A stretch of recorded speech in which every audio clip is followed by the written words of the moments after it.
menuju generasi emas Indonesia 2045. Slogan itu selalu menjadi target keberhasilan bangsa Indonesia. Karena di tahun tersebut Indonesia berumur genap 100 tahun. Ada 4 skenario Indonesia 2045. Salah satunya adalah skenario mata air. Pada saat itu, Indonesia didominasi oleh generasi yang berpendidikan tinggi, menguasai aspek informasi teknologi, dan hidup dalam interaksi global.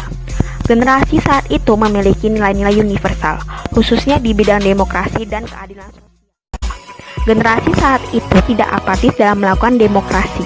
Demokrasi harus ditegakkan dan dijalankan sesuai dengan prinsip demokrasi, yaitu dari rakyat, oleh rakyat, dan untuk rakyat, serta menuntut keadilan sosial dalam berbagai aspek kehidupan berbangsa dan bernegara. Prinsip keadilan sosial ini juga diterapkan dalam kehidupan berbirokrasi.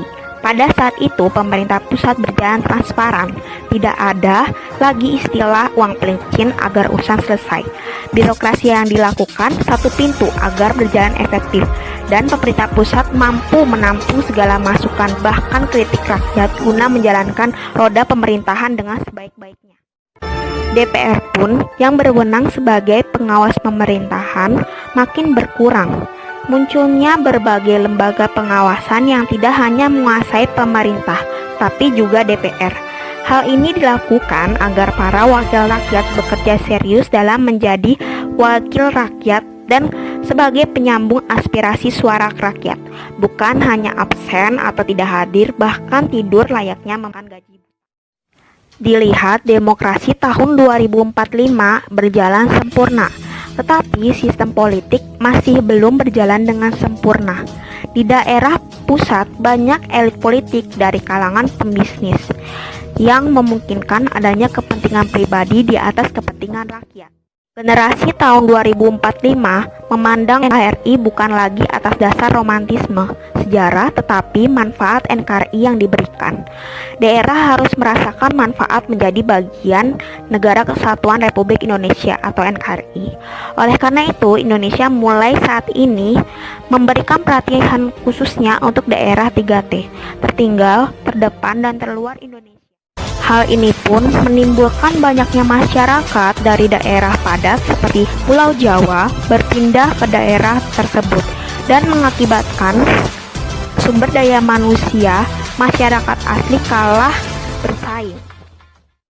Hal ini pun sudah diantisipasi, yaitu dengan membangun infrastruktur dan peningkatan kualitas sumber daya manusia masyarakat asli daerah tersebut.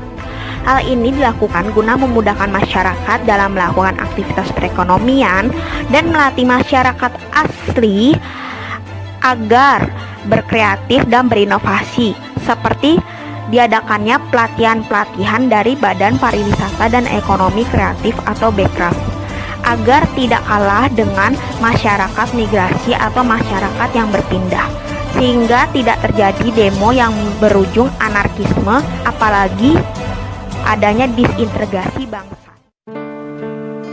Kawan muda yang baik, perkenalkan, aku Indonesia 2045. Bagaimana kabarmu? Aku dengar kalian sering marah-marah dengan presiden kalian hari ini. Kenapa dengan dia? Ceritakan padaku. Senior kalian dulu mungkin akan ditangkap Intel kalau marah-marah dengan presiden. Sekarang kalian bebas ya. Di situasi bebas, bolehkah kalian ceritakan apa yang sudah kalian perjuangkan? Bolehkah kalian ceritakan soal gagasan-gagasan tentang Indonesia? Aku sungguh penasaran ingin mendengarnya. Kalian pasti lebih dari Soekarno, Hatta, Samaun, dan Natsir muda kan? Di masa tidak ada sosial media yang memudahkan kalian berjejaring. Sekarang, bolehkah kalian dengarkan aku? Usiaku sudah 100 tahun. Usia kalian nanti kira-kira 30-50 tahun dan akan memimpinku. Darren Acemoglu dan James A. Robinson menyatakan dalam bukunya bahwa kita bisa melihat apakah negara gagal atau tidak di usia dekade 90-100 tahun. Aku di sini sangat ketakutan. Makanya aku buru-buru menulis surat ini.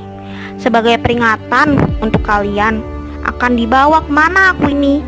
Gagalkah atau jayakah? Sebab hampir jarang aku mendengar kalian berbicara soal aku. Kalian sibuk dengan masa depan kalian masing-masing. Padahal kalian selalu mengucap namaku saat kalian membicarakan Sumpah Pemuda. Padahal masa depan kalian ada padaku. Aku, Indonesia 2045.